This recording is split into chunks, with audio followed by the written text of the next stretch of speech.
দক্ষিণ পূর্ব এশিয়ার অন্যতম দ্বীপরাষ্ট্র সিঙ্গাপুর। দেশটিতে বিদেশি শ্রমিকদের চাহিদা বরাবরই বেশি। গত বেশ কয়েক বছর ধরে বাংলাদেশি অভিবাসী শ্রমিকদের জন্য শীর্ষ 5 গন্তব্যের একটি এই সিঙ্গাপুর। সেদেশে বেশিরভাগ কর্মী নিয়োগ হয় নির্মাণ খাত ও জাহাজ নির্মাণ শিল্পে। গত বছর বাংলাদেশ থেকে মোট 53,265 জন শ্রমিক নিয়োগ দেওয়া হয়েছে। কেমন আছে বাংলাদেশের শ্রমিকেরা? বলছেন দিন দিন কাজ কমে যাচ্ছে, তবে নিয়ম কানুন মেনে চললে অন্য দেশ থেকে সিঙ্গাপুরের পরিবেশ অনেকটাই ভালো। সবসময় মন তো দেশেই পড়ে থাকে, মনে চায় তো পারলে প্রতি মাসেই যাই, কিন্তু যাওয়া তো আর যায় না। যখনই সময় হয় তখনই আমরা আবার চলে যাই, উড়ে যাই, মন চাই প্রতিদিন উড়ে যাই। খারাপ তো অবশ্যই লাগে, ঠিক আছে। তা অনেক সময় দেখা যায় সিচুয়েশনের উপর ডিপেন্ড করে, যাওয়ার ইচ্ছা থাকলেও যাওয়া হয় না। অনেক সময় কিছু করার নাই, অনেক সময় টাইম মেনটেনেন্স হয় না, এটা হয় না।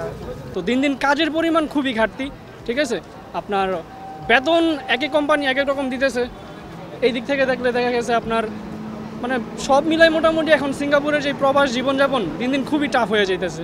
হাই কমিশন নিয়ে অভিযোগের শেষ নেই প্রবাসী শ্রমিকদের। পাসপোর্ট নবায়ন নিয়ে রীতিমতো প্রায় হয়রানি হতে হচ্ছে তাদের, নেই কোনো সমাধান। কোনো হেল্প করে না, সাহায্য করে না। আমরা পাসপোর্ট করতে গেলে, পাসপোর্টের রিনিউয়েশন করতে গেলে আমাদের খুব হয়রানি করে। একজনে জানে না, দেখা গেছে 4 মাস আসছে পাসপোর্টের মেয়াদ, বাট হে ই পাসপোর্ট করবো এখন মানে সাডেনলি আসলে ওনার অ্যাপয়েন্টমেন্টটা দেখা গেছে পাসপোর্টের মেয়াদ শেষ হয়ে যাবে, ওনার অ্যাপয়েন্টমেন্টটা আপনার দিয়ে দিছে, পরে এইগুলো সমস্যা হয়ে যাওয়ার সম্মুখীন হয়। আমরা যখন যাই দেখা যাচ্ছে অ্যাপ্লাই করো মানে খুবই ঝামেলা করে। অন্য যেমন ইন্ডিয়ান হাই কমিশনার যে টেক কেয়ার, বাংলাদেশে আমি তো না, যে কোনো একটা জিনিস আমাদের একটা পাসপোর্ট দিলে 1 মাস লাগে, আর ওদের লাগে মাত্র 2 দিন। হাই কমিশনটা যেখানে রাখা হয়েছে, আপনি যদি গুগলও সার্চ করেন বিল্ডিংয়ের চারিদিকটা ঘুরাইব, কিন্তু জায়গাটা দেখায় না। অন্যান্য কান্ট্রি যায়, যেমন ইন্ডিয়া যায়, আমাদের পার্শ্ববর্তী বন্ধু কান্ট্রি 5 দিন থেকে 6 দিন, আর আমাদের অ্যাপ্লাই করতে লাগে $25, আপনার পাসপোর্ট রিনিউয়ালে লাগে $210, আর এমার্জেন্সিভাবে করতে গেলে $290। সাবেক পররাষ্ট্রমন্ত্রী ও পররাষ্ট্র বিষয়ক সংসদীয় কমিটির সভাপতি একে আব্দুল মোমেন স্বীকার করলেন হয়রানির কথা। জানান দুর্নীতির কারণে এসব সমস্যার সৃষ্টি হচ্ছে। অনেক সময় নেই, কেন সময় নেই আই ডোন্ট নো, ওদের জিজ্ঞেস করতে হবে। এন্ড দোষের ভাগী হয় পররাষ্ট্র মন্ত্রণালয়, যেহেতু তারাই ডাটা ভাটা নিয়েছে।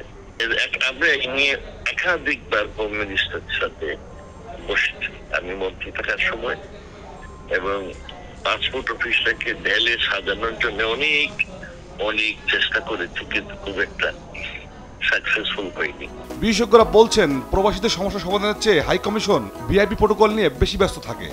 এইখানে সমন্বয়হীনতাটা রয়েছে দূতাবাসের ক্ষেত্রে। যতই আমরা বলি না কেন যে না আমরা একসাথে কাজ করি, একই অফিসে বসলেই তো একই সাথে কাজ করা আসলে হয় না। আমাদের প্রবাসী ভাই বোনেরা তারা যোগাযোগ করেন, কিন্তু সেখান থেকে হয় ফোন কেউ রিসিভ করে না, করলেও বলেন যে পরে যোগাযোগ করবেন ইত্যাদি। এমনও আমরা জানি যে প্রবাসী কল্যাণ মন্ত্রণালয়ের যে ওয়েজ অ্যান্ড ওয়েলফেয়ার বোর্ডের ফান্ড আছে, এই লেবার কর্মকর্তারা যারা নিয়োগ হয় তাদের জন্য যে গাড়ি বরাদ্দ হয়, অর্থাৎ আমার শ্রমজীবী মানুষের টাকায় যে ওয়েলফেয়ার বোর্ড, সেই ওয়েলফেয়ার বোর্ডের টাকায় কেনা গাড়ি দূতাবাসে, সেইটা ব্যবহার হচ্ছে প্রোটোকলের জন্য।